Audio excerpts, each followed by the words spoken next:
Kami akan segera mengeluarkan Nyonya dari perusahaan ini. Petugas keamanan akan mengawal Nyonya sampai ke pintu keluar. Kata-kata itu keluar dari mulut anakku, Arman, tanpa sedikit pun mengangkat pandangan dari layar komputernya. Suaranya terdengar dingin, datar, seperti sedang membacakan pengumuman perusahaan biasa. Aku berdiri di depan mejanya, meja kayu jati yang sama yang kubeli bersama almarhum suamiku 35 tahun yang lalu, ketika perusahaan ini hanyalah mimpi dan 3 mesin jahit di gudang sewaan. Kini, meja itu berada di kantor berdinding kaca di lantai 12, dengan pemandangan kota yang luas, dan Arman mendudukinya seolah-olah kursi itu selalu menjadi miliknya. Nyonya. Begitu ia memanggilku. Bukan ibu, bukan Siti. Tapi, Nyonya. Seolah aku orang asing yang masuk tanpa izin ke tempat di mana aku tidak lagi memiliki urusan apa-apa. Aku merasakan tatapan semua karyawan tertuju padaku dari balik dinding kaca. Ruang operasional penuh. Lebih dari 40 orang berhenti bekerja untuk menyaksikan adegan ini. Beberapa dari mereka menatapku dengan mata terbelalak. Yang lain menatap lantai karena merasa tidak nyaman. Tetapi mereka semua ada di sana, menjadi saksi bisu penghinaan publik yang kuterima. Rina, istri Arman, bersandar di lemari arsip dengan tangan terlipat dan senyum yang hampir tidak disembunyikan di bibirnya. Ia mengenakan setelan abu-abu yang rapi dan sepatu berhak tinggi yang berbunyi setiap kali ia bergerak, seolah ingin memastikan semua orang tahu ia ada di sana. Ia menatapku dari atas ke bawah dengan penghinaan terukur yang hanya bisa disempurnakan oleh wanita seperti dia. Aku mengenakan baju kurung yang bagus dan sederhana, pakaian yang selalu kugunakan untuk bekerja. Tidak ada yang mencolok, tidak ada yang menarik perhatian. Dalam 40 tahun membangun kerajaan tekstil ini, aku tidak pernah perlu berteriak agar didengarkan. Arman masih mengetik di komputernya. Ia bahkan tidak memiliki kesopanan untuk menatap mataku saat ia mengusirku seperti karyawan bermasalah. Ini adalah hari pertamanya sebagai direktur utama. Hari pertamanya. Dan hal pertama yang ia putuskan untuk dilakukan adalah mempermalukan wanita yang melahirkannya, yang membangun setiap sentimeter gedung ini dengan tangannya sendiri, yang mengorbankan tahun-tahun masa mudanya agar ia bisa memiliki masa depan. 2 petugas keamanan muncul di pintu. Salah satunya adalah Joko, seorang pria yang telah bekerja bersama kami selama 12 tahun. Aku telah melihatnya berkembang secara profesional, pergi ke wisuda putrinya, memberinya bonus saat istrinya sakit. Kini, ia menatapku dengan mata penuh kebingungan dan rasa malu, tidak tahu harus berbuat apa. Kartu akses Anda. Tolong. Suara Rina memotong keheningan seperti pisau. Ia mengulurkan tangan dengan rasa percaya diri yang menjengkelkan dari seseorang yang merasa sudah menang. Kami perlu mengambil kembali semua akses perusahaan. Kebijakan manajemen baru. Manajemen baru. Seolah 40 tahun sejarah bisa dihapus dalam satu pagi. Seolah setiap keputusan sulit yang kuambil, setiap malam tanpa tidur meninjau keuangan, setiap pemasok yang berhasil kuyakinkan untuk memberi kami kredit ketika tidak ada yang percaya pada kami, semua itu bisa menghilang hanya karena anakku memutuskan aku tidak lagi berguna. Aku melepaskan kartu akses dari leherku perlahan. Aku memegangnya sejenak di tanganku, merasakan berat plastik yang telah usang.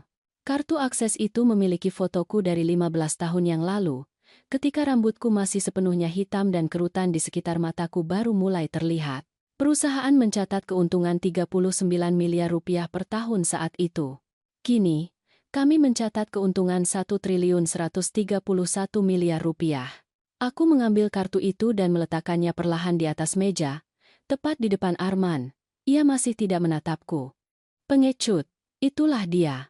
Seorang pengecut yang membutuhkan istrinya untuk melakukan pekerjaan kotor sementara ia berpura-pura sibuk dengan urusan penting. Aku ingin melakukan ini dengan benar, kataku dengan suara tenang. Begitu tenang hingga Rina pun mengerutkan kening sesaat. Katakan pada istrimu bahwa rapat dewan 3 jam lagi pasti akan menarik. Arman akhirnya mengangkat pandangannya.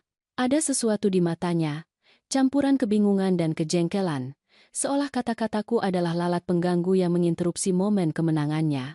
Tidak ada rapat dewan hari ini, Bu, suaranya terdengar meremehkan. Seolah berbicara kepada seorang wanita tua yang bingung. Ibu tidak perlu khawatir tentang hal-hal seperti itu lagi. Beristirahatlah. Nikmati masa pensiun ibu. Pensiun. Kata itu melayang di udara seperti racun. Aku berusia 69 tahun. Memang benar. Tetapi pikiranku lebih tajam dari sebelumnya. Aku tahu setiap angka, setiap kontrak, setiap detail hukum perusahaan ini lebih baik daripada siapapun di gedung ini. Dan ia berbicara tentang pensiun seolah aku seorang karyawan yang lelah dan siap menerima pensiunnya dan menghilang. Tentu. Jawabku dengan senyum kecil. Maaf atas kebingungan ini. Aku berbalik dan berjalan menuju pintu. Joko minggir secara otomatis. Aku tidak butuh pengawalan. Aku tahu jalan keluar lebih baik daripada siapapun. Bagaimanapun, akulah yang merancang tata letak gedung ini. Saat aku berjalan di lorong, aku mendengar bisikan-bisikan. Beberapa karyawan masih melihat, yang lain berpura-pura bekerja, tetapi jari-jari mereka tidak bergerak di atas papan ketik. Aku mengenali setiap wajah. Siti dari akuntansi, Dimas dari logistik, Dewi dari sumber daya manusia. Mereka semua mengenalku. Mereka tahu siapa yang telah menandatangani cek gaji mereka selama bertahun-tahun, siapa yang menyetujui cuti mereka, siapa yang menangis bersama mereka di pemakaman dan merayakan di pernikahan. Tetapi kini mereka melihatku pergi sebagai penyusup yang diusir. Aku mencapai lift dan menekan tombol. Pintu terbuka hampir seketika. Aku masuk dan berbalik untuk melihat sekali lagi ke arah kantor Arman. Ia sudah kembali ke komputernya. Rina mengawasiku dari balik kaca dengan senyum kemenangan yang melekat di wajahnya. Kasihan wanita itu. Ia tidak tahu apa yang akan terjadi. Pintu lift tertutup dan aku mulai turun. Aku mengeluarkan ponsel dari tas dan menghubungi nomor yang kuhafal di luar kepala. Budi, ini aku. Aku perlu kamu datang ke rumahku dalam 1 jam. Bawa dokumen yang kita simpan di brankas kantor. Ya, yang itu. Yang berisi akta asli dan anggaran dasar. Ada jeda di ujung telepon. Ada apa, Siti? Tanya Budi dengan suara khawatir. Ia telah menjadi pengacara kami selama 30 tahun. Ia tahu setiap rahasia hukum perusahaan. Anakku baru saja melakukan kesalahan terbesar dalam hidupnya. Jawabku saat pintu lift terbuka di lantai dasar. Dan dalam 3 jam, ia akan memahaminya. Aku mengemudi pulang dalam keheningan total. Aku bahkan tidak menyalakan radio. Aku hanya membutuhkan suara pikiranku sendiri yang tertata seperti kartu domino yang siap jatuh satu persatu. 40 tahun. 40 tahun membangun sesuatu dari nol, dan anakku sendiri memperlakukanku seperti sampah di hari pertamanya berkuasa. Ironi ini hampir puitis. Hampir. Aku sampai di rumah, sebuah hunian sederhana di lingkungan yang tenang yang kubeli 20 tahun lalu ketika perusahaan akhirnya mulai menghasilkan keuntungan nyata. Tidak ada yang mencolok, sebuah rumah 2 lantai dengan taman dan air mancur kecil di depan. Arman selalu mengeluh bahwa aku tidak hidup seperti direktur utama yang sukses seharusnya. Ia bilang rumahku terlihat seperti rumah guru pensiunan. Bukan wanita yang mengelola perusahaan bernilai 1.131 miliar rupiah per tahun. Tetapi itulah perbedaan antara dia dan aku. Aku tidak perlu membuktikan apapun kepada siapapun. Aku masuk ke rumah dan langsung menuju ruang kerjaku. Dindingnya dipenuhi foto-foto. Suamiku dan aku pada hari kami menandatangani kontrak besar pertama dengan jaringan toko serba ada. Pembukaan pabrik pertama kami. Arman kecil. Tersenyum dengan seragam sekolahnya. Arman di wisuda universitasnya. Arman pada hari aku mengatakan kepadanya bahwa suatu hari seluruh perusahaan ini akan menjadi miliknya. Betapa bodohnya aku. Aku duduk di mejaku dan membuka laci bawah. Di sana ada map manila tebal yang tidak kusentuh selama bertahun-tahun. Aku mengeluarkannya dan meletakkannya di depanku. Di dalamnya ada semua dokumen asli perusahaan. Anggaran dasar. Catatan kepemilikan, distribusi saham, kontrak operasional, semuanya ditandatangani, dicap, dan didaftarkan di hadapan notaris 35 tahun yang lalu. Ketika suamiku meninggal dunia 8 tahun yang lalu, banyak yang berasumsi bahwa perusahaan akan otomatis berpindah ke Arman. Tetapi suamiku sangat jelas dalam surat wasiatnya, semuanya atas namaku, setiap saham, setiap aset. Setiap keputusan. Ia percaya padaku karena ia tahu akulah yang benar-benar mengerti bisnis ini.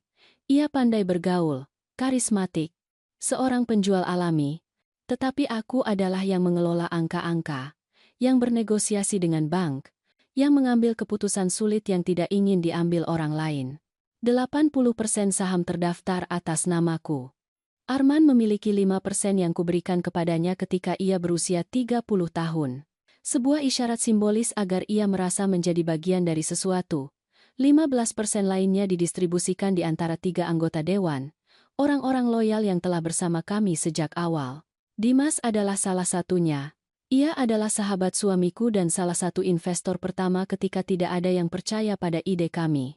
Minggu lalu, ketika aku mengatakan kepada Arman bahwa aku akan menunjuknya sebagai direktur utama, aku melihat sesuatu di matanya yang seharusnya kuakui sebagai peringatan. Itu bukan rasa terima kasih. Itu adalah ambisi, atau, lebih buruk lagi, itu adalah ambisi Rina yang tercermin dalam dirinya seperti cermin. Rina. Wanita itu memasuki hidup kami 3 tahun lalu seperti badai yang terukur. Ia bertemu Arman di sebuah acara perusahaan dan dalam 6 bulan mereka sudah menikah. Aku mencoba memperingatkannya. Aku bilang itu terlalu cepat. Ia hampir tidak mengenalnya. Ada sesuatu tentang wanita itu yang tidak terasa benar bagiku. Tetapi ia dibutakan. Rina cantik, cerdas, ambisius. Ia mengucapkan semua hal yang benar pada waktu yang tepat, dan perlahan-lahan ia mulai meracuni anakku terhadapku. Komentar-komentar halus pada awalnya. Ibumu dari generasi lain. Dia tidak mengerti bisnis modern. Kamu harus memiliki lebih banyak kendali atas keputusan strategis. Dia memperlakukanmu seperti anak kecil, bukan profesional seperti dirimu. Dan Arman, anakku yang pernah memelukku dan mengatakan bahwa aku adalah pahlawannya, mulai berubah. Ia menjadi jauh. Ia mempertanyakan setiap keputusanku. Ia datang ke rapat dewan dengan proposal yang jelas-jelas bukan idenya sendiri melainkan ide Rina, yang tidak pernah bekerja sehari pun di industri kami tetapi tiba-tiba menganggap dirinya ahli tekstil. Bel pintu berbunyi. Aku melihat jam. Budi datang tepat waktu. Seperti biasa. Aku membuka pintu dan di sana ia berdiri, seorang pria berusia 72 tahun dengan rambut benar-benar putih dan mata yang telah melihat terlalu banyak pertempuran hukum. Ia membawa tas kulit usang di satu tangan dan ekspresi kekhawatiran tulus di wajahnya. Siti, apa yang terjadi? Ia masuk ke rumah tanpa menunggu undangan. Dalam 30 tahun persahabatan, formalitas sudah lama menghilang. Anakku mengusirku dari perusahaanku sendiri pagi ini, kataku sambil menutup pintu. Di depan semua karyawan. Ia memanggilku nyonya dan memerintahkan keamanan untuk mengawalku keluar. Budi terdiam sejenak. Kemudian ia tertawa kecil. Tidak percaya, dia tidak mungkin sebodoh itu. Oh, tapi dia sebodoh itu. Dan ia memiliki istri yang bahkan lebih bodoh tetapi jauh lebih berbahaya. Kami duduk di ruang tamu. Budi membuka tasnya dan mengeluarkan map yang bahkan lebih tebal daripada milikku. Ini adalah salinan bersertifikat dari semua dokumen perusahaan. Akta, anggaran dasar, daftar pemegang saham, statuta perusahaan. Ia membalik halaman perlahan sampai ia mencapai bagian yang ia butuhkan. Ini dia. Pasal 12. Bagian 3 dari statuta perusahaan. Direktur utama hanya dapat ditunjuk atau diberhentikan melalui pemungutan suara mayoritas oleh Dewan Pemegang Saham. Dan setiap tindakan eksekutif yang memengaruhi anggota dewan atau pemegang saham memerlukan persetujuan dewan tersebut sebelumnya. Tepat, kataku. Arman tidak punya wewenang untuk mengusirku. Ia bahkan tidak punya wewenang untuk mengambil kartu aksesku tanpa pemungutan suara formal. Dia tahu kamu memiliki 80%? Tanya Budi. Rupanya tidak. Atau ia tidak pernah repot-repot mencari tahu. Ketika aku menunjuknya sebagai direktur utama minggu lalu, aku memberinya otorisasi administratif. Ia bisa mengambil keputusan operasional, menandatangani kontrak, mengelola personel. Tetapi aku tidak pernah menandatangani transfer kontrol saham. Aku tidak pernah melepaskan posisiku di dewan. Dan aku pasti tidak pernah memberinya izin untuk tidak menghormatiku seperti itu. Budi tersenyum. Senyum kecil, tetapi tajam seperti pisau cukur. Jadi, secara teknis ia baru saja melakukan pembangkangan serius terhadap presiden dewan dan pemegang saham mayoritas perusahaan. Secara teknis, Secara hukum dan secara moral, ulangku. Apa yang ingin kamu lakukan? Aku ingin mengambil kembali apa yang menjadi milikku. Aku ingin anakku belajar bahwa kekuasaan tidak diwarisi berdasarkan nama keluarga, tetapi diperoleh dengan rasa hormat dan kompetensi. Dan aku ingin wanita itu mengerti bahwa mengganggu keluargaku adalah kesalahan terbesar dalam hidupnya. Budi menutup map itu dan menatap lurus ke mataku. Ia telah bekerja denganku cukup lama untuk tahu kapan aku serius. Aku akan memanggil rapat dewan untuk jam 4 sore ini. Aku punya nomor Dimas dan anggota lainnya. Mereka semua ingin hadir ketika mendengar apa yang terjadi. Sempurna. Dan Budi, satu hal lagi. Aku perlu kamu meninjau semua komunikasi perusahaan selama 3 bulan terakhir. Surel, pesan. Kontrak baru yang mungkin telah dimulai Arman. Aku ingin tahu persis apa yang telah dilakukan Rina di balik layar. Aneh. Janalei, Dandan Malai, Andandan Malai, kamu mencurigai sesuatu yang spesifik. Seorang wanita tidak akan meyakinkan seorang anak untuk mengusir ibunya tanpa memiliki rencananya sendiri. Rina menginginkan sesuatu, dan aku akan mencari tahu apa itu sebelum hari ini berakhir. Budi meninggalkan rumahku dengan misi yang jelas. Ia memiliki 3 jam untuk menghubungi semua anggota dewan dan memastikan mereka hadir dalam rapat. Ia juga perlu mengakses server perusahaan dan meninjau semua aktivitas Arman dan Rina baru-baru ini. Kami memiliki kredensial administrator karena, meskipun anakku tidak mengetahuinya, aku tidak pernah melepaskan akses tingkat atasku dalam sistem. Aku sendirian di ruang tamu menatap foto-foto di rak. Ada foto Arman ketika ia berusia 8 tahun, duduk di pangkuanku saat aku meninjau denah ekspansi pertama kami. Ia selalu ingin menjadi bagian dari bisnis. Sejak kecil ia datang ke pabrik bersamaku di akhir pekan, berlari di antara mesin jahit, bertanya bagaimana semuanya bekerja. Ia terpesona oleh angka-angka, logistik, gagasan menciptakan sesuatu dari ketiadaan. Kapan aku kehilangan anak itu? Kapan ia berubah menjadi pria yang menatapku pagi ini seolah aku penghalang? Jawabannya jelas. Rina. Tetapi aku tidak bisa menyalahkan hanya dia. Arman sudah dewasa. Ia membuat keputusan untuk mempermalukanku di depan umum. Ia memilih untuk mendengarkan bisikan istrinya di atas tahun-tahun pengorbanan ibunya, dan kini ia akan belajar bahwa keputusan memiliki konsekuensi. Ponselku berdering. Itu pesan dari Dewi, Direktur Sumber Daya Manusia. Ia adalah salah satu orang pertama yang kupekerjakan 22 tahun lalu, ketika perusahaan mulai tumbuh pesat. Kami telah melalui krisis keuangan, tuntutan hukum perburuhan, perubahan pemasok, segalanya. Ia mengenalku lebih baik daripada kebanyakan orang. Pesan itu berbunyi, Siti, aku tidak tahu apa yang terjadi, tapi semua orang di sini sangat bingung. Arman baru saja mengirim memo yang mengatakan ada perubahan dalam struktur direksi, dan ibu memutuskan untuk pensiun secara sukarela. Apakah ini benar? Pensiun secara sukarela. Sungguh nyaman. Jadi, itu narasi yang akan mereka jual. Aku tidak diusir. Aku tidak dipermalukan. Aku hanya memutuskan untuk pergi karena aku sudah terlalu tua untuk terus bekerja. Kebohongan yang bersih dan mudah dicerna. Aku membalasnya, Dewi. Aku tidak mengundurkan diri dari apapun. Akan ada rapat dewan sore ini pukul 4. Setelah itu, semuanya akan menjadi sangat jelas. Tolong jangan katakan apa-apa dulu. Ia segera menjawab, dipahami. Tetapi aku ingin ibu tahu bahwa tidak ada seorang pun di sini yang senang dengan apa yang terjadi pagi ini. Semua orang menghormati ibu. Apa yang dia lakukan adalah ketidakhormatan yang mengerikan. Aku menyimpan ponsel dan membiarkan diriku merasakan kepuasan sesaat.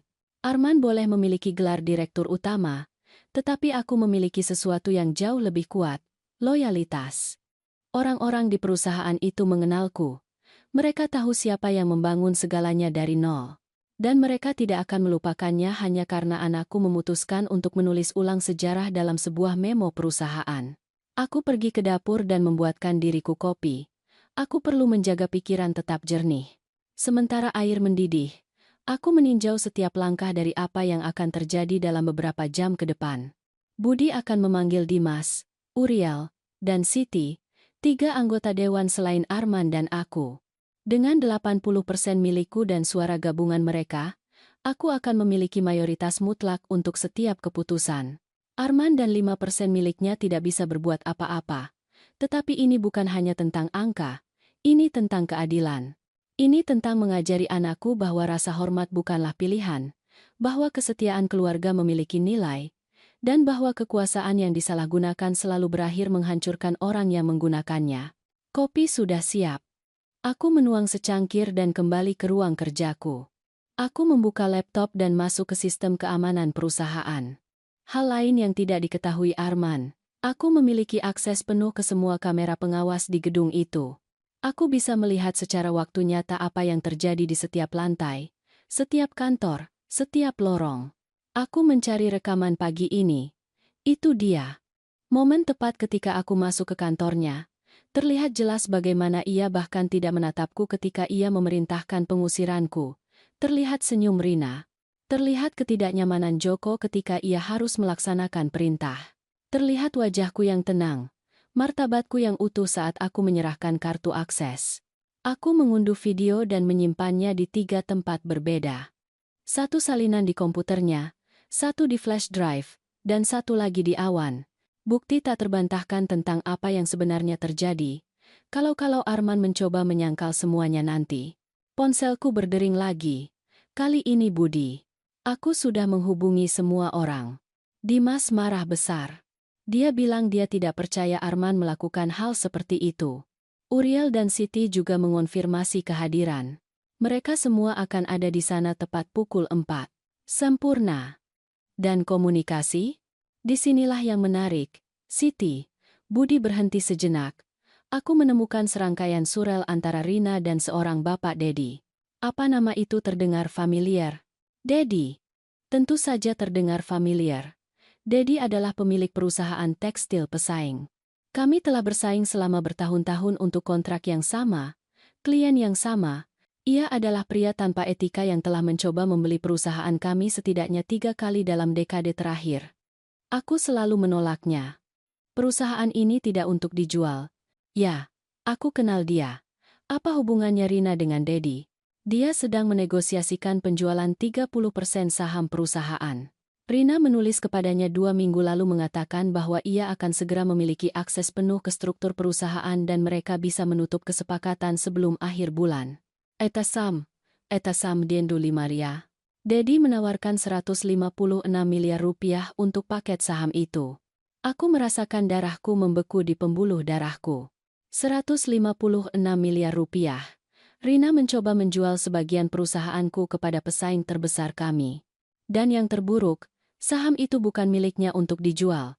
Bukan milik Arman, itu milikku. Arman tahu tentang ini? Tanyaku. Ada surel di mana ia menyebutkan kepada Arman tentang peluang investasi yang sangat menguntungkan yang bisa membuat mereka berdua mandiri secara finansial. Arman menjawab dengan mengatakan bahwa ia percaya pada penilaiannya dan ia harus melakukan apa yang diperlukan. Budi terdengar benar-benar jijik. Siti, anakmu tidak hanya tidak menghormatimu. Ia berencana melakukan penipuan perusahaan. Jadi, ini bukan hanya kesombongan. Ini keserakahan. Rina melihat peluang untuk menjadi kaya dengan cepat dan meyakinkan Arman bahwa menyingkirkanku adalah langkah pertama. Tepat sekali. Dan jika ia berhasil menyelesaikan penjualan itu, mereka akan melanggar setidaknya 6 undang-undang perusahaan yang berbeda. Dedi akan memiliki akses ke informasi rahasia, strategi bisnis, kontak klien. Mereka akan menghancurkan semua yang kamu bangun. Mereka tidak akan menghancurkan apapun, kataku dengan suara tegas. Karena dalam 3 jam mereka akan belajar bahwa mencoba mencuri apa yang menjadi milikku adalah keputusan terburuk dalam hidup mereka. Aku punya semua surel dicetak dan disertifikasi oleh notaris.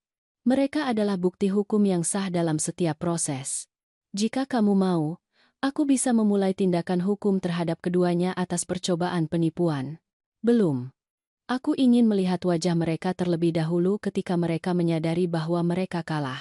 Setelah itu kita akan memutuskan apa yang harus dilakukan dengan konsekuensi hukum. Aku menutup telepon dan menatap layar laptopku. Di sana ada Arman di kamera keamanan, duduk di kantor kacanya, meninjau dokumen dengan Rina di sisinya. Mereka terlihat sangat yakin, begitu yakin bahwa mereka telah menang. Ia mungkin membayangkan masa depannya sebagai direktur utama yang maha kuasa, mengambil keputusan tanpa campur tangan ibunya yang kuno. Rina mungkin sedang menghitung berapa banyak tas bermerek yang bisa ia beli dengan 156 miliar rupiah itu. Kasihan sekali mereka. Mereka tidak tahu bahwa kerajaan yang mereka pikir telah mereka taklukkan tidak pernah menjadi milik mereka untuk diambil. Mereka tidak tahu bahwa setiap kertas yang mereka tanda tangani, setiap keputusan yang mereka ambil, setiap gerakan yang mereka lakukan, sedang didokumentasikan dan akan digunakan melawan mereka. Aku melihat jam. 2 jam 40 menit sebelum rapat. Cukup waktu untuk mandi, berganti pakaian yang lebih formal, dan mempersiapkan diri secara mental untuk saat anakku akan mengetahui siapa yang sebenarnya memiliki kekuasaan di keluarga ini. Aku mandi dan meluangkan waktu untuk memilih apa yang akan kupakai. Aku tidak akan datang ke rapat itu dengan pakaian seperti nenek yang kalah. Aku mengeluarkan setelan blazer berwarna gading dari lemari yang kubeli 2 tahun lalu untuk konferensi internasional. Elegan tetapi tidak mencolok. Serius tetapi tidak terlalu kaku. Aku merias wajah sedikit, sekadar untuk terlihat segar dan profesional. Aku menyisir rambut perakku ke belakang menjadi sanggul rendah yang elegan.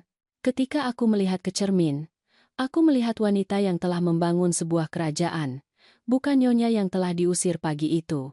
Puas dengan penampilanku, aku meninjau sekali lagi semua dokumen yang akan kubawa ke rapat.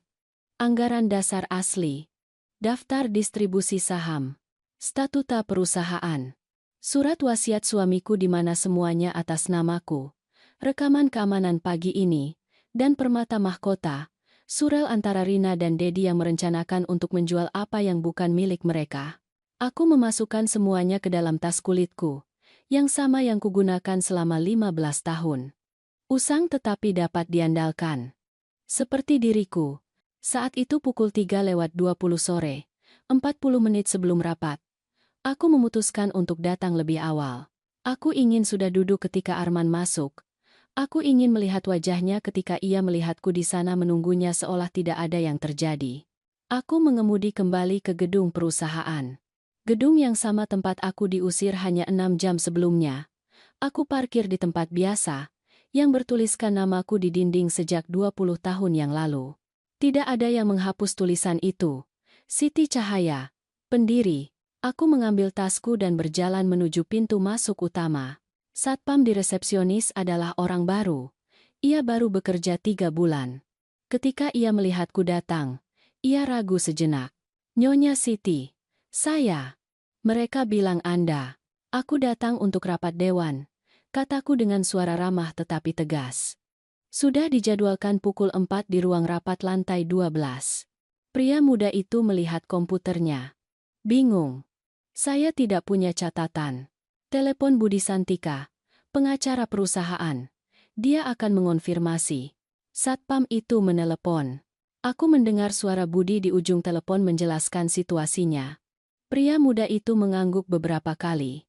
Ia menutup telepon dan menatapku dengan campuran rasa hormat dan gugup. Anda bisa masuk, Nyonya Siti. Maaf atas kebingungan ini. Jangan khawatir. Kamu hanya melakukan pekerjaanmu. Aku naik lift, merasakan setiap detik seolah waktu bergerak lambat. Pintu tertutup dan aku mulai naik menuju lantai 12. Lantai yang sama tempat aku dikawal keluar pagi itu seperti seorang kriminal. Tetapi kali ini berbeda. Kali ini aku mengendalikan situasi. Pintu terbuka. Lorong lebih tenang daripada di pagi hari. Sebagian besar karyawan masih di meja mereka bekerja. Beberapa mendongak ketika aku lewat. Ekspresi mereka benar-benar terkejut. Siti sudah kembali. Aku mendengar seseorang berbisik. Aku berjalan lurus menuju ruang rapat.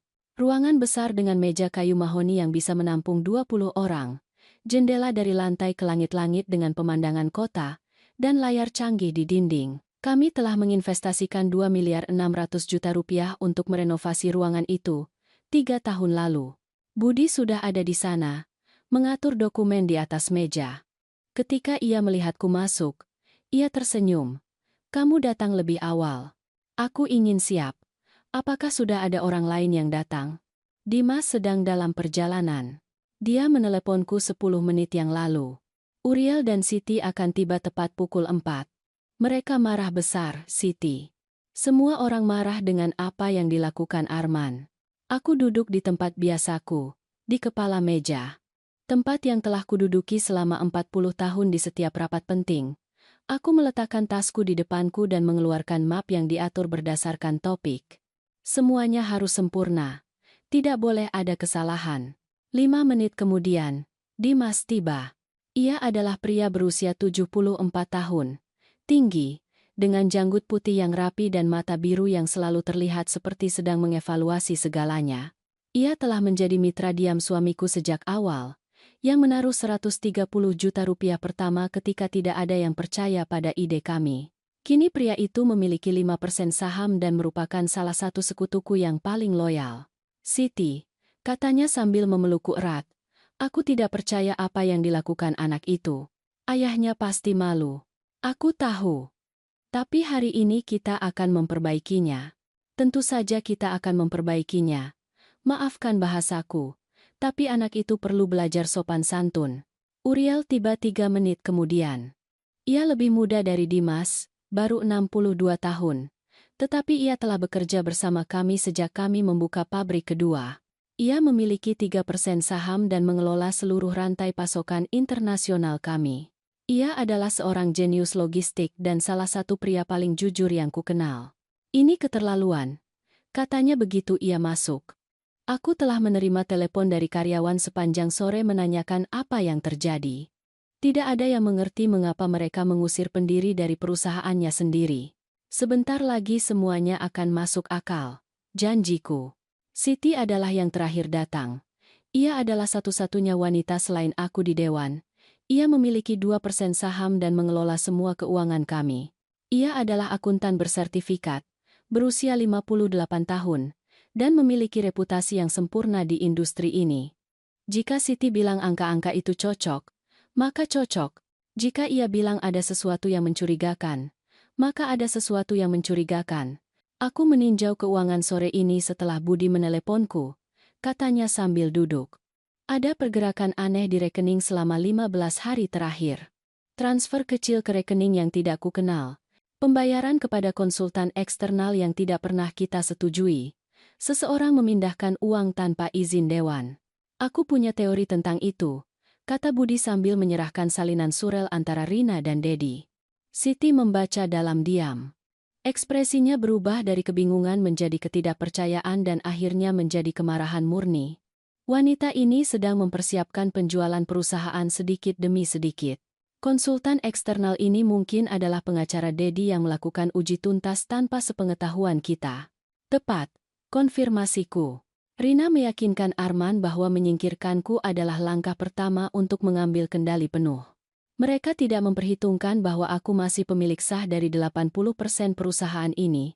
Dimas tertawa kering. Anak itu tidak pernah repot-repot membaca dokumen perusahaan, kan? Rupanya ia berasumsi bahwa ditunjuk sebagai direktur utama berarti kini ia yang berkuasa atas segalanya. Ia tidak mengerti perbedaan antara otoritas administratif dan kepemilikan saham. Kesalahan fatal, kata Uriel. Sebuah kesalahan yang akan sangat mahal harganya. Aku melihat jam. 3:58. Dalam 2 menit, Arman akan masuk ke ruangan ini berharap memimpin rapat dewan pertamanya sebagai direktur utama. Dalam 2 menit ia akan menemukan bahwa kekuasaan yang ia yakini tidak pernah nyata. Pintu terbuka.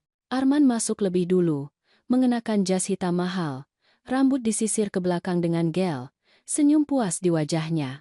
Rina datang di belakangnya, dengan gaun ketat berwarna anggur dan sepatu hak tinggi sialan yang berbunyi di setiap langkah. Senyum Arman menghilang begitu ia melihatku duduk di kepala meja. Ibu, apa yang ibu lakukan di sini? Suaranya terdengar jengkel, seolah aku seorang anak kecil yang tidak mengerti aturan permainan. Aku sedang rapat dewan. Arman, di mana lagi aku seharusnya berada? Rina mendekatinya dan membisikkan sesuatu di telinganya. Arman mengangguk dan berdeham. Bu, aku menghargai ibu sudah datang. Tetapi ini adalah rapat tingkat eksekutif. Ibu tidak lagi menjadi bagian dari struktur operasional perusahaan. Ibu memutuskan untuk pensiun pagi ini. Ingat, aku tidak memutuskan apapun, kataku dengan suara tenang. Kamu mengusirku. Di depan semua karyawan, Kamu memanggilku Nyonya dan memerintahkan keamanan untuk mengawalku keluar. Tetapi tampaknya kamu lupa untuk meninjau detail kecil sebelum melakukan semua itu. Detail apa? Tanya Rina dengan nada menantang. Budi berdiri dan meletakkan di depan Arman salinan bersertifikat dari daftar pemegang saham. Detail bahwa mertuamu memiliki 80% perusahaan ini. Detail bahwa kamu hanya memiliki 5%. Dan detail bahwa menurut pasal 12, bagian 3 dari statuta perusahaan, yang tampaknya tidak pernah kamu repot-repot membacanya, hanya pemegang saham mayoritas yang memiliki wewenang untuk memanggil atau memberhentikan direktur utama. Apa juga lain mengkumpatras tataran Newder, Jes Atran Rugunjanyo. Keheningan yang terjadi begitu pekat hingga bisa dipotong dengan pisau. Arman melihat dokumen, lalu ia menatapku. Kemudian ia kembali melihat dokumen. Wajahnya berubah dari percaya diri menjadi bingung dan akhirnya menjadi panik yang hampir tidak disembunyikan. Tapi, ibu menunjukku sebagai direktur utama. Ibu memberiku jabatan itu. Aku memberimu otorisasi administratif, Arman. Aku tidak memberimu kendali atas perusahaan. Dan aku jelas tidak memberimu izin untuk tidak menghormatiku. Kanan nomunda. Tukan Dungkumi Dayara. Rina maju sebelum Arman bisa menjawab. Ini konyol. Arman adalah direktur utama yang ditunjuk secara sah. Ibu tidak bisa tiba-tiba muncul dan mengambil apa yang menjadi miliknya. Apa yang menjadi miliknya? Ulangku dengan tenang. Katakan padaku, Rina, apa sebenarnya miliknya? 5% saham yang kuberikan kepadanya bertahun-tahun yang lalu? Gelar direktur utama yang kuberikan kepadanya minggu lalu? Atau apakah kamu merujuk pada 156 miliar rupiah yang kamu pikir akan kamu dapatkan dengan menjual 30% perusahaanku kepada Dedi? Warna menghilang dari wajah Rina seolah seseorang telah membuka keran dan mengeluarkan semua darah. Arman menatapnya tanpa mengerti. Bu, apa yang ibu bicarakan? Budi meletakkan map tebal di atas meja. Kita berbicara tentang ini, serangkaian surel lengkap antara istrimu dan pesaing terbesar kita. Surel di mana ia berjanji untuk menyerahkan informasi rahasia perusahaan, akses ke klien kita, dan paket saham 30% senilai 156 miliar rupiah. Surel bertanggal 3 minggu lalu. Surel yang mencakup persetujuan eksplisitmu untuk melanjutkan transaksi. Duarana turutu. Arus tadi manama, arus tadi mananya. Itu tidak benar, kata Rina dengan suara gemetar. Itu salah tafsir. Aku sedang menjajaki opsi investasi yang sah untuk mendiversifikasi portofolio perusahaan. Opsi investasi yang sah. Siti berdiri dari kursinya dengan salinan laporan keuangan di tangan. Apakah itu sebabnya ada transfer yang tidak sah sebesar 4.550 juta rupiah kepada konsultan eksternal yang tidak disetujui oleh dewan ini? Apakah itu sebabnya ada pembayaran ke kantor hukum yang ternyata sama dengan yang mewakili Dedi? Arman mengambil map itu dan mulai membaca. Tangannya sedikit gemetar saat ia membalik halaman. Aku mengawasinya dalam diam, melihat bagaimana setiap kata yang ia baca menghancurkan kenyataan yang ia yakini. Rina. Suaranya keluar lemah, hampir patah. Apa ini? Persis seperti itu, kata Dimas dengan jijik. Istrimu meyakinkanmu untuk mengusir ibumu sehingga kalian bisa menjual bagian-bagian perusahaan tanpa pengawasan. Ia menggunakanmu sebagai boneka untuk melaksanakan rencana yang akan membuat kalian berdua kaya dan akan menghancurkan semua yang dibangun keluargamu selama 40 tahun. Tidak. Rina menggelengkan kepalanya dengan kuat. Tidak seperti itu, Arman. Jangan percaya mereka. Ibumu mengarang semua ini karena dia tidak bisa menerima bahwa dia tidak lagi bertanggung jawab. Dia cemburu karena kamu sekarang menjadi direktur utama. Aku merekamnya. Kataku singkat. Rina membeku. Aku punya video lengkap pagi ini. Setiap kata yang kamu ucapkan, setiap gerakan. Cara kamu tersenyum ketika anakku mempermalukanku. Cara kamu menatapku seolah aku sampah. Semuanya didokumentasikan dan disimpan di 4 tempat berbeda. Andakem, Datkana. Budi mengeluarkan laptopnya dan menghubungkannya ke layar besar di ruangan itu. Dalam hitungan detik, adegan pagi ini diputar dalam definisi tinggi. Di sana ada Arman tanpa mengangkat pandangan dari komputernya. Kami akan segera mengeluarkan Nyonya dari perusahaan ini. Di sana ada Rina bersandar di lemari arsip dengan senyum kemenangan itu. Di sana ada aku, menyerahkan kartu aksesku dengan martabat sementara semua orang menonton. Video berakhir. Tidak ada yang berbicara untuk waktu yang lama dan canggung. Arman menjatuhkan map itu di atas meja. Halamannya tersebar. Ia memegang wajahnya dengan tangan dan menarik napas dalam-dalam. Ketika ia akhirnya berbicara, suaranya terdengar hancur. Ya Tuhan, apa yang telah aku lakukan? Kamu membuat kesalahan dengan mempercayai orang yang salah, kataku. Kamu membuat kesalahan dengan berpikir bahwa kekuasaan adalah tentang berteriak dan mempermalukan. Dan kamu membuat kesalahan dengan melupakan bahwa aku adalah ibumu, tetapi aku juga pemilik perusahaan ini. Uriel menyilangkan tangan. Pertanyaannya sekarang adalah apa yang akan kita lakukan tentang hal itu. Ini tidak bisa dibiarkan begitu saja. Kamu benar, kataku sambil berdiri dari kursiku. Itulah mengapa aku memanggil rapat dewan darurat ini. Menurut statuta perusahaan, aku berhak untuk mengajukan pemungutan suara untuk pemberhentian segera direktur utama karena alasan serius. Intuk antun dueli nama, kena tata publiswa. Alasan-alasan tersebut meliputi pembangkangan terhadap anggota dewan, upaya penipuan perusahaan, dan pelanggaran nilai-nilai fundamental perusahaan. Rina melangkah maju. Ibu tidak bisa melakukan itu. Arman tidak melakukan hal ilegal. Oh, ya? Siti membuka map lain. Dia menandatangani otorisasi untuk memindahkan dana tanpa persetujuan dewan. Itu melanggar pasal 8 statuta kita. Dia menyetujui kontrak dengan konsultan eksternal tanpa uji tuntas yang tepat. Itu melanggar kebijakan kepatuhan kita. Dan ia berpartisipasi dalam negosiasi untuk menjual aset perusahaan tanpa memberitahu dewan. Itu tidak hanya melanggar statuta internal. Itu juga melanggar undang-undang perusahaan federal. Setiap kata adalah paku di peti mati karier Arman sebagai direktur utama. Aku tidak tahu, kata Arman dengan suara putus asa. Rina bilang itu adalah investasi strategis. Dia bilang ibu menghalangi pertumbuhan perusahaan karena terlalu konservatif. Dia bilang jika kami tidak mengambil kendali sekarang, perusahaan akan mandek. Dan kamu mempercayainya, kataku, merasakan campuran kekecewaan dan kesedihan.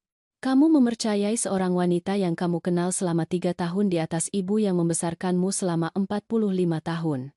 Kamu mempercayai seseorang tanpa pengalaman di industri ini di atas pendiri yang mengubah 3 mesin jahit menjadi perusahaan bernilai 1.131 miliar rupiah per tahun.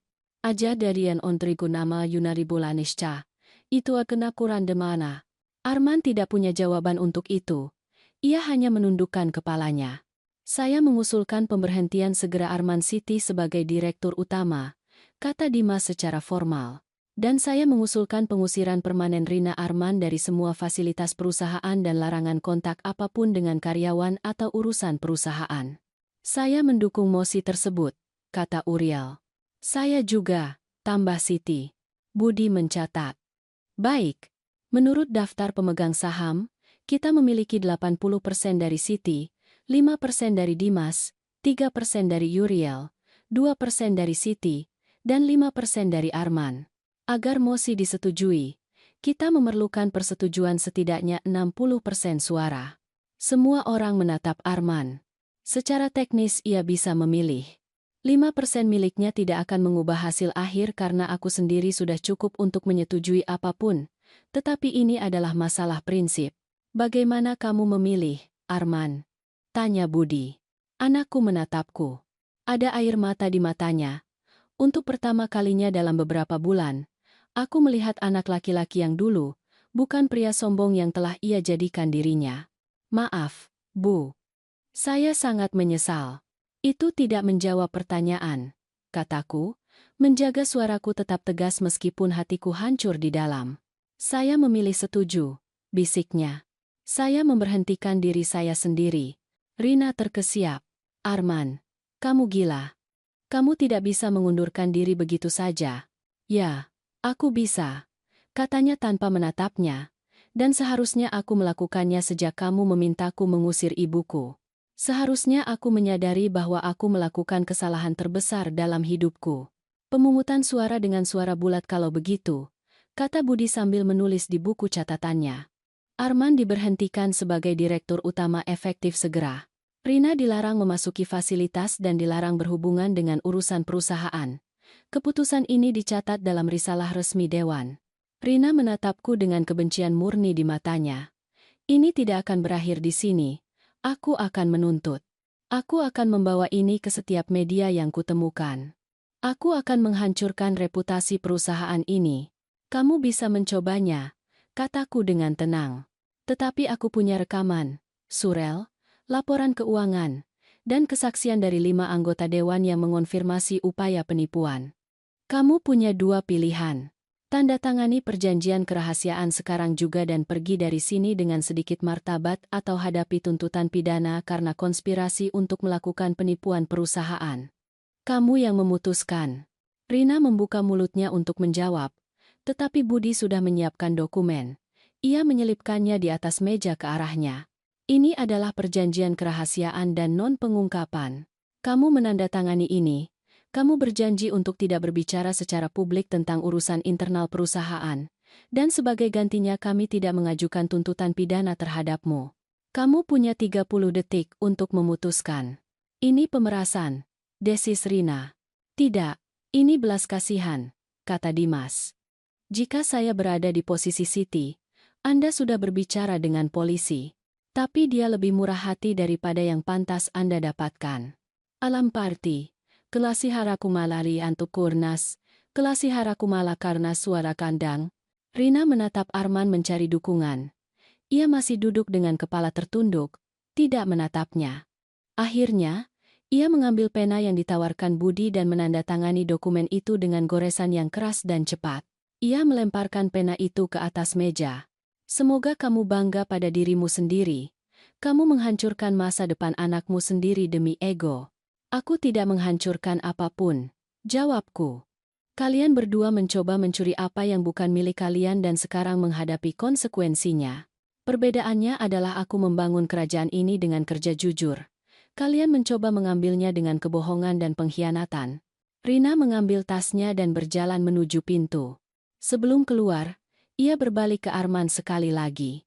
Kamu ikut atau kamu tetap di sini memohon ampun seperti anak kecil? Arman akhirnya mengangkat pandangannya. Kurasa lebih baik kamu pergi sendiri, Rina. Aku perlu bicara dengan ibuku. Ekspresi Rina berubah dari kemarahan menjadi ketidakpercayaan. Setelah semua yang kulakukan untukmu. Setelah semua rencana yang kita buat bersama. Begitu caramu membayarku. Kamu tidak melakukan apapun untukku, kata Arman dengan suara lelah. Kamu menggunakan posisiku untuk keuntunganmu.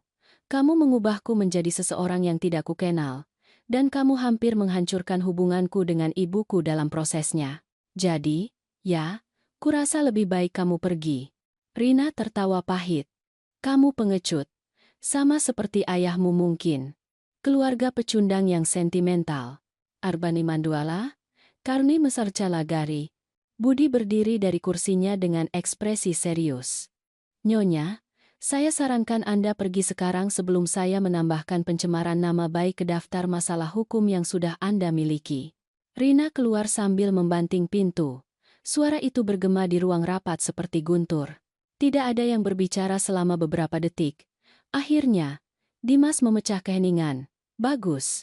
Itu canggung tetapi perlu. Sekarang kita perlu memutuskan siapa yang akan mengisi posisi direktur utama sementara kita menyelesaikan situasi ini. Semua orang menatapku. Aku sudah tahu apa yang harus mereka katakan sebelum mereka membuka mulut. Siti, kamu adalah satu-satunya pilihan yang logis, kata Siti. Kamu tahu setiap aspek bisnis.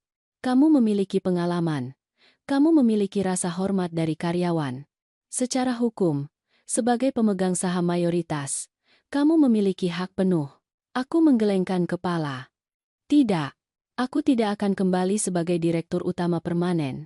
Aku sudah melakukan pekerjaan itu selama 40 tahun, tetapi aku akan mengambil alih sementara sampai kita menemukan seseorang yang cocok. Berapa lama? Tanya Yuriel. 6 bulan. Cukup waktu untuk menstabilkan operasi, memperbaiki setiap kerusakan yang telah terjadi, dan mencari kandidat eksternal dengan pengalaman nyata di industri ini. Seseorang yang bukan keluarga. Seseorang yang mengerti bahwa bisnis ini dibangun dengan rasa hormat dan kerja keras, bukan dengan jalan pintas dan pengkhianatan. Dimas mengangguk. Kedengarannya masuk akal bagiku. Semua setuju. Tangan diangkat. Bahkan Arman mengangkat tangannya, meskipun gerakannya lemah dan kalah. Disetujui dengan suara bulat, kata Budi. Siti Cahaya mengambil alih sebagai direktur utama sementara untuk periode 6 bulan mulai hari ini. Ini akan didokumentasikan dan dikomunikasikan kepada semua karyawan besok pagi. Dan apa yang kita lakukan dengan Arman? Tanya Siti sambil menatapnya. Bukan dengan kekejaman, tetapi dengan kekhawatiran yang tulus. Itu pertanyaan yang bagus. Aku menatap anakku. Ia akhirnya menatap mataku. Matanya merah. Posturnya benar-benar berbeda dari pria sombong yang mengusirku pagi itu. Arman, apa yang ingin kamu lakukan? Saya tidak tahu, ia mengakui. Jelas saya belum siap untuk memimpin perusahaan. Saya pikir saya sudah siap. Tetapi saya hanya menipu diri sendiri. Atau lebih buruk, saya membiarkan Rina menipu saya. Aku akan memberimu proposal, kataku. Kamu mempertahankan 5% sahammu. Aku tidak akan mengambilnya darimu karena secara hukum itu milikmu dan karena terlepas dari segalanya. Kamu tetap anakku, tetapi kamu akan mulai dari bawah lagi. Kamu akan bekerja di setiap departemen perusahaan ini selama 6 bulan ke depan. Produksi, logistik, penjualan, keuangan, sumber daya manusia. Kamu akan belajar bagaimana bisnis ini benar-benar bekerja, bukan dari kantor kaca, tetapi dari lantai pabrik. Dan setelah 6 bulan, tanyanya. Setelah itu kita akan mengevaluasi apakah kamu telah belajar sesuatu. Jika kamu menunjukkan kerendahan hati, kerja keras, dan rasa hormat kepada orang-orang yang menjalankan perusahaan ini, kita bisa bicara tentang memberimu posisi manajerial. Tetapi tidak akan pernah lagi menjadi direktur utama. Kesempatan itu sudah lewat. Arman mengangguk perlahan. Itu adil. Lebih dari adil mengingat apa yang saya lakukan. Ada satu syarat lagi, tambahku. Aku ingin kamu pergi ke terapi. Sendiri, bukan pasangan. Kamu perlu mengerti bagaimana kamu sampai pada titik ini. Bagaimana kamu membiarkan seseorang memanipulasimu dengan begitu mudah, dan bagaimana kamu mendapatkan kembali pria yang dulu. Saya akan melakukannya, katanya.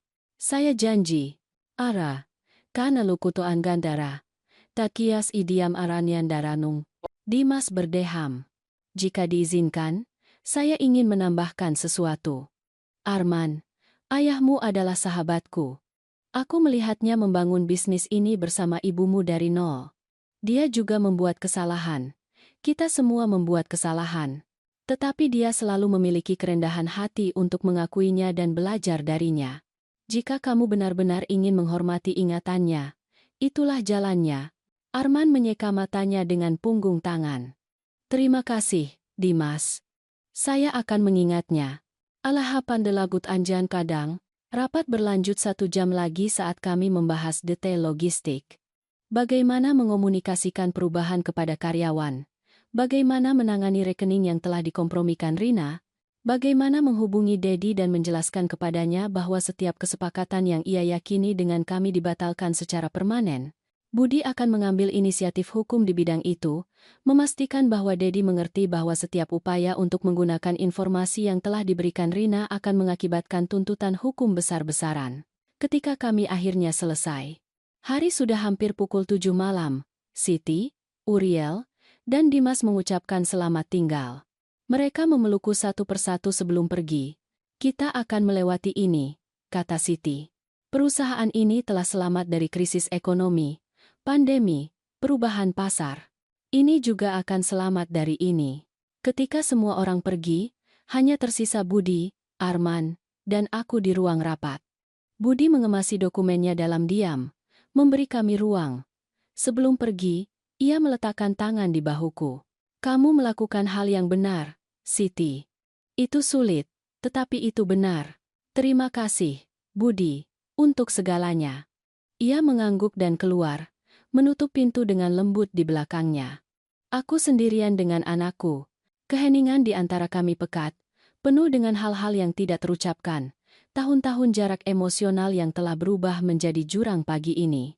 Arman berbicara lebih dulu. Saya tidak berharap ibu memaafkan saya. Tidak sekarang, mungkin tidak pernah. Tapi saya perlu ibu tahu bahwa saya menyesal. Saya sangat menyesal hingga saya tidak punya cukup kata untuk mengungkapkannya. Aku duduk di sampingnya. Bukan di kepala meja, tetapi di sampingnya. Sebagai seorang ibu, bukan sebagai direktur utama. Tahukah kamu bagian mana yang paling menyakitiku? Bukan karena kamu mengusirku. Bukan penghinaan publik. Itu karena kamu bahkan tidak menatap mataku ketika kamu melakukannya. Seolah aku tidak layak bahkan untuk itu. Saya takut. Ia mengakui. Takut melihat kekecewaan di wajah ibu. Takut menyadari bahwa saya melakukan kesalahan yang mengerikan. Jadi saya tetap menatap komputer dan berpura-pura bahwa itu hanya langkah bisnis yang diperlukan. Tapi itu murni kepengecutan. Kami duduk dalam keheningan sejenak. Di luar, kota mulai menyala dengan lampu malam. Dari ketinggian itu, semuanya terlihat kecil, teratur, terkendali. Tapi di dalam sini, di ruangan ini, semuanya kacau selama berjam-jam. Kapan itu dimulai? Tanyaku akhirnya. Kapan kamu mulai melihatku sebagai hambatan daripada sebagai ibumu? Arman mengusap rambutnya dengan tangan. Saya pikir itu bertahap. Rina mulai menanam benih keraguan beberapa bulan yang lalu. Komentar-komentar kecil pada awalnya, bahwa ibu bermentalitas lama, bahwa ibu tidak mengerti pasar modern. Bahwa saya tidak akan pernah bisa tumbuh secara profesional selama saya berada di bawah bayangan ibu. Awalnya saya mengabaikannya, tetapi dia gigih. Dan saya ingin percaya bahwa saya siap untuk sesuatu yang lebih besar. Ego adalah hal yang berbahaya, kataku.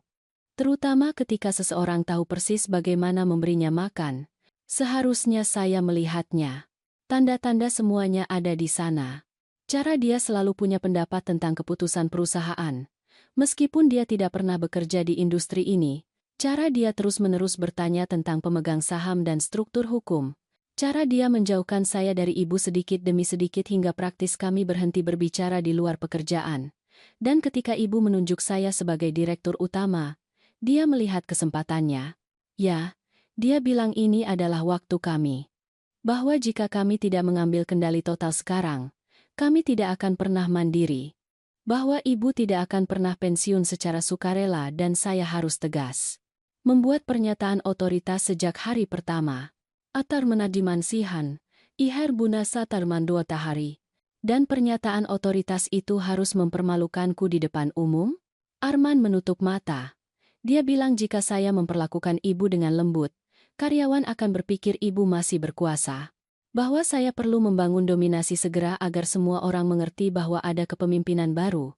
Kedengarannya sangat bodoh sekarang ketika saya mengatakannya keras-keras. Karena itu bodoh. Kepemimpinan sejati bukanlah tentang dominasi atau penghinaan.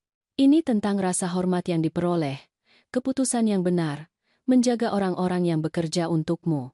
Ayahmu mengerti itu. Aku mengerti itu.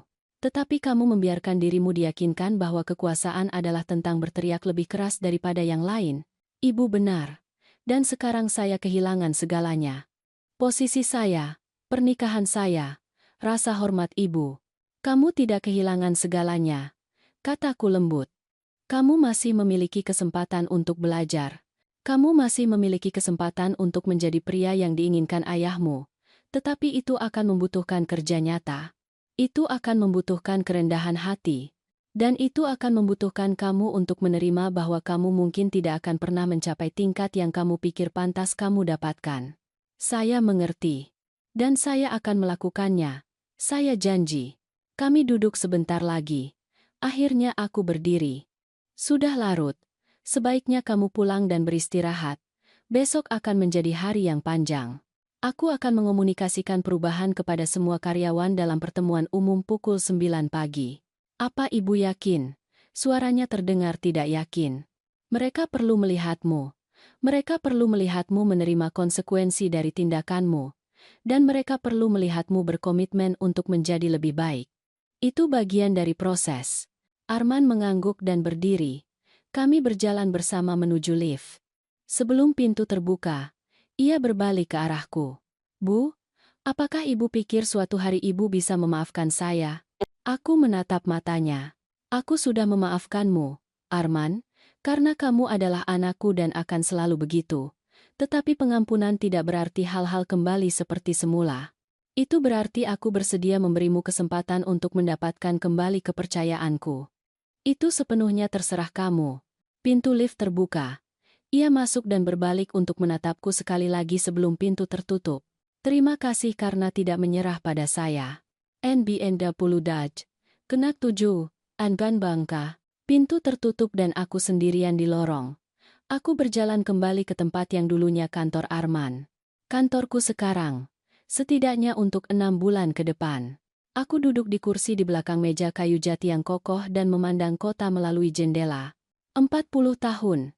40 tahun membangun sesuatu dari ketiadaan. 40 tahun pengorbanan. Keputusan sulit. Malam tanpa tidur. Dan dalam satu hari, aku hampir kehilangan segalanya karena kesombongan anakku sendiri dan keserakahan seorang wanita yang tidak pernah mengerti apa artinya benar-benar membangun sesuatu. Tetapi aku tidak kehilangannya. Aku mendapatkannya kembali, karena aku tahu persis apa yang harus dilakukan dan kapan harus melakukannya. Karena aku tidak pernah melepaskan kendali nyata meskipun sepertinya aku telah melakukannya. Karena aku mengerti bahwa kekuasaan sejati tidak terletak pada gelar atau kantor yang mewah, tetapi pada pengetahuan yang tepat di mana dokumen-dokumen penting itu berada. Ponselku bergetar. Itu pesan dari Dewi. Saya baru saja mendengar apa yang terjadi di rapat dewan. Berita sudah menyebar di seluruh gedung. Semua orang lega ibu kembali. Apakah ibu butuh sesuatu? Aku membalasnya. Siapkan panggilan untuk pertemuan umum besok pukul 9. Semua karyawan. Saya akan menjelaskan secara pribadi apa yang terjadi dan apa rencana ke depan. Ia segera menjawab dengan emoji jempol. Aku mematikan lampu kantor dan turun ke tempat parkir. Gedung itu hampir kosong saat ini. Langkahku bergema di beton saat aku berjalan menuju mobilku. Aku duduk di belakang kemudi tetapi tidak menyalakan mesin segera. Aku hanya membiarkan diriku sejenak untuk memproses semua yang telah terjadi dalam satu hari. Pagi ini aku diusir dari perusahaanku sendiri. Malam ini aku kembali sebagai direktur utama dengan kekuasaan lebih dari sebelumnya. Anakku telah belajar pelajaran yang brutal tetapi diperlukan. Seorang wanita yang mencoba menghancurkan warisanku telah keluar selamanya. Dan aku telah membuktikan bahwa 40 tahun pengalaman dan pengetahuan akan selalu mengalahkan kesombongan muda. Aku mengemudi pulang merasakan sesuatu yang belum kurasakan selama berbulan-bulan. Kendali. Kejelasan. Tujuan yang diperbarui. Ketika aku sampai, rumah itu gelap dan sunyi. Aku masuk, meninggalkan tasku di ruang kerja dan langsung menuju dapur. Aku menuang segelas jus buah. Sesuatu yang jarang kulakukan tetapi malam ini terasa pantas. Aku duduk di sofa ruang tamu dengan gelas di tangan dan menatap foto-foto di dinding. Suamiku tersenyum padaku dari bingkai. Arman kecil. Pabrik pertama. Semua momen yang mendefinisikan sejarah kami. Aku berharap kamu ada di sini untuk melihat ini, kataku pada foto suamiku. Anak kita membuat kesalahan yang mengerikan hari ini, tapi aku pikir ia akhirnya akan mulai mengerti apa yang selalu kita ketahui, bahwa membangun sesuatu yang nyata membutuhkan lebih dari ambisi. Itu membutuhkan integritas. Aku menyesap jus buah dan menutup mata. Besok akan menjadi hari yang rumit lagi. Aku harus menghadapi karyawan, menjelaskan apa yang terjadi tanpa sepenuhnya menghancurkan reputasi Arman, dan memulai proses perbaikan setiap kerusakan yang mungkin disebabkan Rina dengan negosiasi yang tidak sah. Tetapi untuk saat ini, pada saat ini, aku membiarkan diriku merasa puas. Puas karena telah berjuang untuk apa yang menjadi milikku. Puas karena telah mempertahankan martabat bahkan dalam penghinaan. Puas karena tahu bahwa ketika tiba saatnya untuk menunjukkan siapa yang sebenarnya memiliki kekuasaan, aku melakukannya dengan keanggunan, ketepatan, dan keadilan. Telepon berdering. Itu Dimas. Aku hanya ingin memastikan kamu baik-baik saja, katanya. Itu hari yang intens. Aku baik-baik saja. Lelah, tetapi baik. Apa yang kamu lakukan hari ini luar biasa, Siti. Kamu tetap tenang ketika orang lain pasti akan meledak. Kamu menangani situasi ini dengan berkelas. Suamimu pasti bangga. Ana mengravu. Datkato. Ana. Terima kasih, Dimas. Itu sangat berarti bagiku. Beristirahatlah. Besok adalah pekerjaan nyata untuk membangun kembali. Aku menutup telepon dan menghabiskan jus buahku. Dia benar. Besok pekerjaan nyata dimulai. Tetapi malam ini aku akan membiarkan diriku menikmati kemenangan diam-diam karena telah mendapatkan kembali apa yang menjadi milikku tanpa kehilangan jiwaku dalam prosesnya. Aku terbangun pukul 6 pagi. Bukan karena alarm, tetapi karena tubuhku sudah terbiasa dengan jadwal itu setelah 40 tahun rutinitas. Aku membuat kopi kental dan duduk di dapur saat matahari mulai terbit. Hari ini adalah hari di mana aku harus menghadapi semua karyawan dan menjelaskan apa yang telah terjadi. Aku tidak bisa menunjukkan kelemahan. Aku tidak bisa menunjukkan keraguan. Aku harus menjadi pemimpin seperti diriku yang dulu. Aku mandi. Aku mengenakan setelan blazer berwarna abu-abu mutiara, elegan tetapi mudah didekati. Aku merias wajah secukupnya agar terlihat segar, meskipun aku hanya tidur 5 jam. Aku melihat ke cermin untuk terakhir kalinya sebelum keluar. Wanita yang membalas tatapanku adalah wanita yang sama yang telah membangun sebuah kerajaan. Wanita yang sama yang telah selamat dari kehilangan, krisis, dan pengkhianatan. Dan wanita yang sama yang akan terus maju tidak peduli apapun rintangan yang muncul. Aku tiba di perusahaan pukul 7:30. Tempat parkir masih hampir kosong. Aku naik ke kantorku dan menemukan di atas meja setumpuk dokumen yang ditinggalkan Budi malam sebelumnya. Laporan keuangan terbaru. Kontrak yang menunggu peninjauan. Siaran pers yang perlu disetujui. Kehidupan perusahaan tidak berhenti hanya karena kami mengalami drama keluarga. Pukul 8, Siti datang ke kantorku dengan 2 cangkir kopi.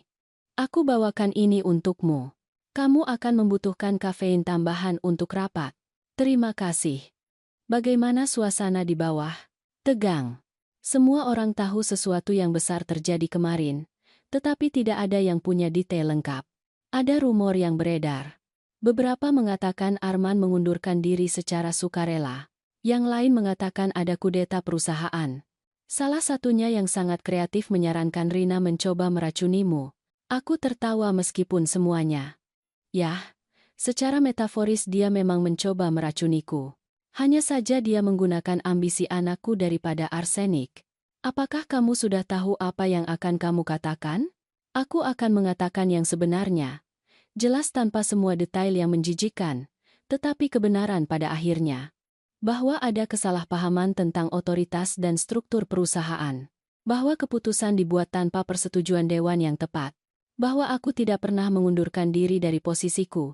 Dan sekarang aku kembali untuk memastikan stabilitas perusahaan. Entingat anfaiskon, enharulipan bailai ke pandar, jarak taribaya. Dan Arman? Dia akan hadir. Dia akan meminta maaf secara publik. Dan dia akan mengumumkan bahwa ia akan memulai program pengembangan profesional, bekerja di departemen yang berbeda. Aku tidak akan menghancurkannya sepenuhnya di depan karyawan. Dia masih anakku. Tetapi aku juga tidak akan berbohong dan berpura-pura bahwa ia tidak melakukan kesalahan serius. Siti mengangguk. Itu adalah pendekatan yang benar. Tegas tetapi adil. Ankan Garmi. Kantu delakan cankan kan gangar. Pukul 8:45. Karyawan mulai berdatangan ke auditorium di lantai 2. Aku mengamati dari jendela kantorku bagaimana mereka masuk. Aku mengenali begitu banyak wajah. Orang-orang yang telah bekerja denganku selama bertahun-tahun. Orang-orang yang pernikahannya pernah kuhadiri, yang anak-anaknya ku kenal namanya, yang ceritanya adalah bagian dari jalinan perusahaan ini. Arman tiba pukul 8:50. Ia masuk ke kantorku tanpa mengetuk, sesuatu yang biasanya akan menggangguku, tetapi hari ini aku membiarkannya. Ia terlihat mengerikan, mata bengkak, janggut tidak dicukur, jas kusut, jelas ia tidak tidur nyenyak. Apakah kamu siap? Tanyaku. Tidak. Tapi saya akan melakukannya bagaimanapun juga. Bagus. Itu adalah pertumbuhan. Kami turun bersama ke auditorium. Ketika kami masuk, gumaman percakapan berhenti tiba-tiba. Semua mata tertuju pada kami. Aku berjalan menuju panggung kecil di depan sementara Arman duduk di barisan depan di samping Dimas, Uriel, dan Siti. Auditorium itu penuh sesak. Lebih dari 200 karyawan hadir. Beberapa duduk, yang lain berdiri di belakang. Semua menunggu penjelasan. Selamat pagi semuanya. Aku memulai. Suaraku terdengar jelas dan tegas berkat mikrofon. Saya tahu kemarin adalah hari yang membingungkan dan mengganggu bagi banyak dari Anda. Saya tahu rumor beredar, ada ketidakpastian, dan beberapa dari Anda menyaksikan momen yang sangat tidak nyaman. Saya di sini pagi ini untuk menjelaskan dengan tepat apa yang terjadi dan apa jalan ke depan. Keheningan mutlak. Aku bisa mendengar jarum jatuh. Seminggu yang lalu, saya membuat keputusan untuk menunjuk putra saya, Arman, sebagai direktur utama perusahaan ini. Saya melakukannya karena saya yakin ia sudah siap. Saya yakin ia telah belajar cukup, bahwa ia memiliki kedewasaan yang diperlukan dan bahwa sudah waktunya bagi generasi berikutnya untuk mengambil alih. Namun, apa yang tidak saya komunikasikan dengan jelas adalah perbedaan antara otoritas administratif dan kontrol saham. Aku berhenti sejenak dan membiarkan kata-kata itu meresap. Kemarin pagi, Arman membuat keputusan yang tidak memiliki otoritas untuk ia ambil. Ia mengusir saya dari gedung ini di depan banyak dari Anda. Beberapa dari Anda melihatnya secara langsung, yang lain mendengarnya. Dan Anda semua bertanya-tanya bagaimana mungkin pendiri perusahaan ini diperlakukan seperti itu. Aku melihat beberapa karyawan mengangguk, yang lain bertukar pandangan. Apa yang tidak dimengerti Arman, karena saya tidak mengomunikasikannya dengan cukup jelas, adalah bahwa saya tidak pernah mengundurkan diri dari posisi saya di Dewan Direksi. Saya tidak pernah mentransfer kontrol saham saya. Saya masih pemilik 80% perusahaan ini, dan menurut statuta perusahaan kami, hanya saya yang memiliki wewenang untuk memberhentikan atau menunjuk direktur utama. Bisikan mulai terdengar. Aku bisa melihat pemahaman menyebar di auditorium seperti riak di kolam. Kemarin sore, Dewan Direksi mengadakan rapat darurat. Setelah meninjau fakta, mengevaluasi keputusan yang diambil, dan mempertimbangkan kesejahteraan perusahaan ini dan semua orang yang bekerja di dalamnya, Dewan memilih dengan suara bulat untuk memberhentikan Arman sebagai direktur utama. Pemungutan suara itu termasuk suara Arman sendiri, yang mengakui bahwa ia telah bertindak tidak pantas. Aku melihat ke tempat anakku duduk. Ia menundukkan kepala, tetapi bahunya tegak. Ia mendengarkan setiap kata. Dewan juga memilih untuk menunjuk saya sebagai direktur utama sementara untuk periode 6 bulan. Selama waktu itu, kami akan menstabilkan operasi. Kami akan memastikan bahwa semua proses berjalan dengan benar dan kami akan mencari kandidat permanen untuk posisi tersebut. Seseorang dengan pengalaman terbukti di industri kami yang dapat membawa perusahaan ini menuju masa depan. Sebuah tangan terangkat di barisan ketiga. Itu adalah Uriel dari logistik, bukan yang dari Dewan, tetapi seorang karyawan muda yang baru mulai 2 tahun lalu. Ya? Aku memberi isyarat padanya untuk berbicara. Nyonya Siti. Apakah ini berarti segalanya akan kembali seperti semula? Ya dan tidak. Jawabku jujur. Ya, itu akan kembali normal dalam arti bahwa akan ada stabilitas, kejelasan dalam pengambilan keputusan, dan saling menghormati di antara semua tingkatan organisasi. Tetapi tidak, dalam arti bahwa kita semua belajar pelajaran berharga kemarin. Saya belajar bahwa saya perlu mengomunikasikan struktur otoritas dengan lebih baik. Arman belajar bahwa gelar tidak menjamin rasa hormat, dan saya berharap Anda semua telah belajar bahwa di perusahaan ini, terlepas dari posisi Anda, tidak ada yang di atas nilai-nilai fundamental martabat dan rasa hormat. Tangan lain terangkat. Dewi dari sumber daya manusia. Apa yang akan terjadi dengan Arman? Apakah dia meninggalkan perusahaan? Aku menatap anakku. Ia mengangkat pandangan dan mata kami bertemu. Aku memberi isyarat padanya untuk naik ke panggung. Ia ragu sejenak, tetapi akhirnya berdiri dan berjalan ke arahku. Aku memberinya mikrofon. Suara Arman sedikit bergetar ketika ia mulai berbicara. Selamat pagi semuanya. Banyak dari Anda telah mengenal saya selama bertahun-tahun. Beberapa sejak saya masih kecil berlarian di pabrik. Yang lain mengenal saya ketika saya mulai bekerja di sini secara formal 10 tahun yang lalu. Dan Anda semua pantas mendapatkan permintaan maaf. Ia berdeham. Air mata berkilauan di matanya, tetapi ia tidak membiarkannya jatuh. Kemarin saya melakukan kesalahan terbesar dalam kehidupan profesional dan pribadi saya. Saya mempermalukan ibu saya, pendiri perusahaan ini, wanita yang mengorbankan segalanya untuk membangun sesuatu yang memberi pekerjaan kepada kita semua. Saya melakukannya karena saya dibutakan oleh ambisi yang salah arah, karena saya mendengarkan nasihat yang salah, dan karena saya lupa nilai-nilai yang diajarkan orang tua saya tentang rasa hormat, kerendahan hati, dan kerja jujur. Auditorium benar-benar sunyi. Saya tidak berharap Anda memaafkan saya segera. Saya tidak berharap Anda percaya pada saya seperti sebelumnya. Tetapi saya berharap memiliki kesempatan untuk mendapatkan kembali rasa hormat itu. Saya akan menghabiskan 6 bulan ke depan bekerja di berbagai departemen perusahaan ini. Saya akan belajar dari nol bagaimana setiap proses benar-benar bekerja. Dan saya akan membuktikan dengan tindakan, bukan dengan kata-kata, bahwa saya bisa menjadi lebih baik dari saya kemarin. Aku mengambil mikrofon dengan lembut. Arman akan tetap di perusahaan sebagai pemegang saham minoritas dan karyawan dalam pelatihan. Ia tidak akan memiliki posisi otoritas selama periode ini. Ia akan melapor kepada manajer departemen sama seperti karyawan lainnya, dan ia akan dievaluasi berdasarkan kinerja dan sikapnya, bukan berdasarkan nama keluarganya. Aku melihat ke seluruh auditorium. Saya ingin Anda semua memahami sesuatu dengan sangat jelas. Perusahaan ini ada karena setiap dari Anda melakukan pekerjaan Anda dengan dedikasi dan profesionalisme setiap hari. Itu tidak ada karena nama keluarga saya. Itu tidak ada karena gelar mewah atau kantor di lantai 12. Itu ada karena ada orang-orang nyata yang melakukan pekerjaan nyata yang menambah nilai nyata bagi klien kita. 6 bulan ke depan akan menjadi kerja keras. Lanjutku. Kami akan meninjau setiap proses, setiap kontrak, setiap hubungan dengan klien dan pemasok.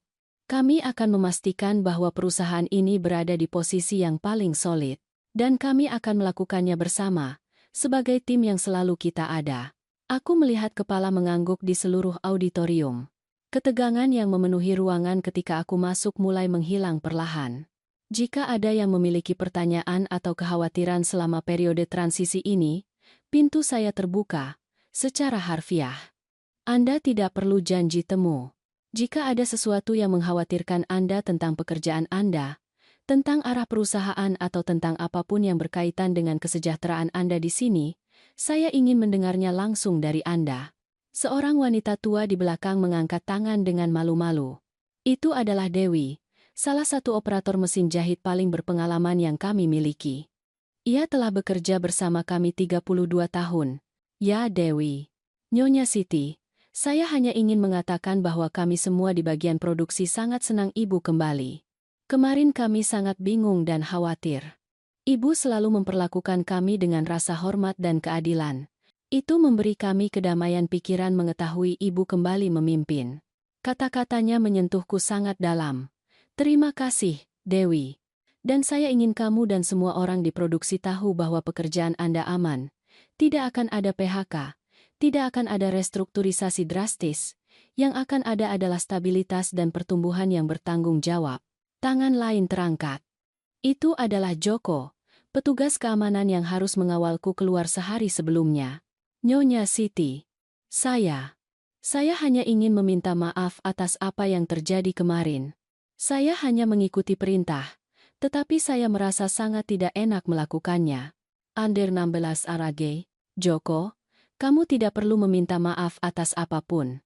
Kamu melakukan pekerjaanmu. Aku tidak akan pernah menyalahkanmu karena mengikuti instruksi dari atasanmu. Ada lagi? Tanyaku sambil melihat ke auditorium. Tidak ada yang mengangkat tangan. Baik. Kalau begitu, saya persilakan Anda kembali bekerja. Kita punya kontrak untuk dipenuhi, klien untuk dilayani, dan reputasi untuk dipertahankan. Orang-orang mulai berdiri. Beberapa mendekat untuk menyapaku secara pribadi. Arman tetap di samping, mengamati.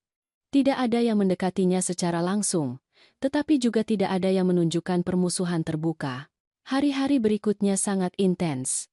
Aku menelepon setiap klien utama kami. Semua menyatakan kepercayaan pada kepemimpinanku. Budi berhubungan dengan pengacara Dedi.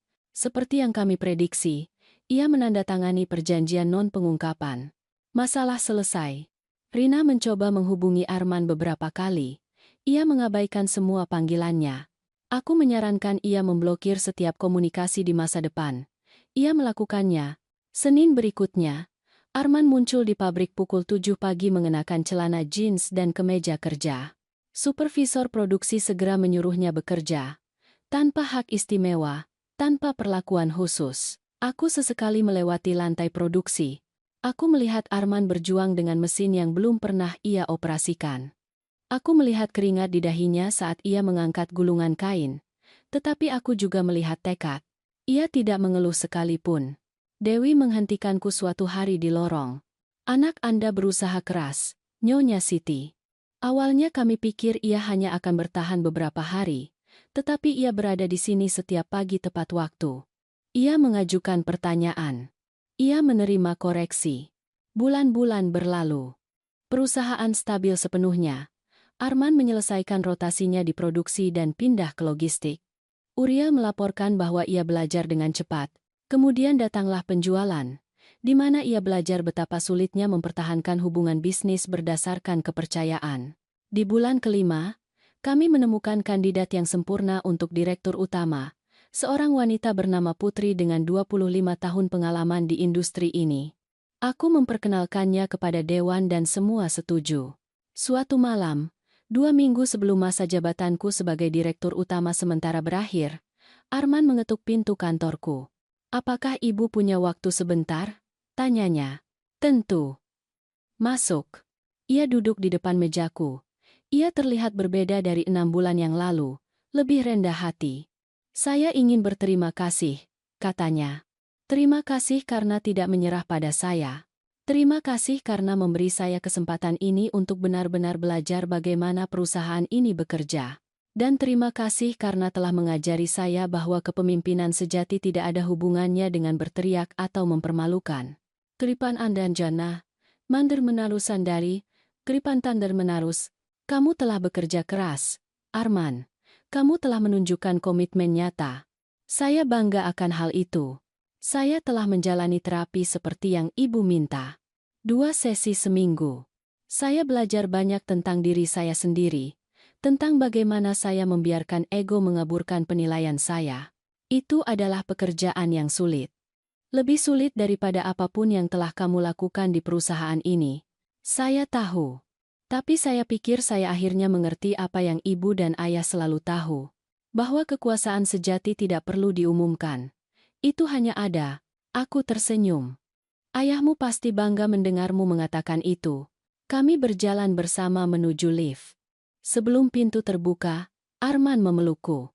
Pelukan yang nyata, lama, jenis yang tidak ia berikan kepadaku selama bertahun-tahun. "Saya mencintai ibu, Bu. Dan saya menyesal saya melupakan itu untuk sementara waktu. Aku juga mencintaimu, Nak. Aku selalu mencintaimu. Bahkan ketika kamu mengusirku dari gedung ini. Adari. Datkumu dari Laina Haja." 2 minggu kemudian, pada hari terakhirku secara resmi sebagai direktur utama sementara, aku mengumpulkan seluruh tim eksekutif. Putri hadir, siap untuk mengambil alih secara resmi. Aku menyerahkan kunci kantor kepadanya. "Perusahaan ini berada di tangan yang sangat baik," kataku di depan semua orang. Ada tepuk tangan, pelukan, beberapa air mata, tetapi itu bukan perpisahan permanen. Aku masih pemegang saham mayoritas. Aku masih anggota dewan. Malam itu, dalam ketenangan rumahku, aku duduk di sofa yang sama tempat aku merencanakan serangan balasku 6 bulan yang lalu. Aku melihat foto-foto di dinding, dan aku memikirkan semua yang telah terjadi. Anakku telah mengusirku dari perusahaanku sendiri. Aku telah dipermalukan secara publik. Tetapi aku tidak menyerah. Aku telah menggunakan pengetahuanku, persiapanku, dan kekuasaan hukumku untuk mendapatkan kembali apa yang menjadi milikku. Bukan dengan kekerasan. Bukan dengan teriakan. Tetapi dengan martabat, strategi, dan keadilan. Dan pada akhirnya, aku memenangkan sesuatu yang lebih berharga daripada gelar perusahaan. Aku mendapatkan kembali anakku. Bukan anak laki-laki yang dulu, tetapi pria yang akhirnya belajar menjadi dirinya. Kekuasaan sejati, pikirku sambil mematikan lampu. Tidak perlu berteriak, tidak perlu mempermalukan. Tidak perlu mengumumkan dirinya terus-menerus. Itu hanya ada.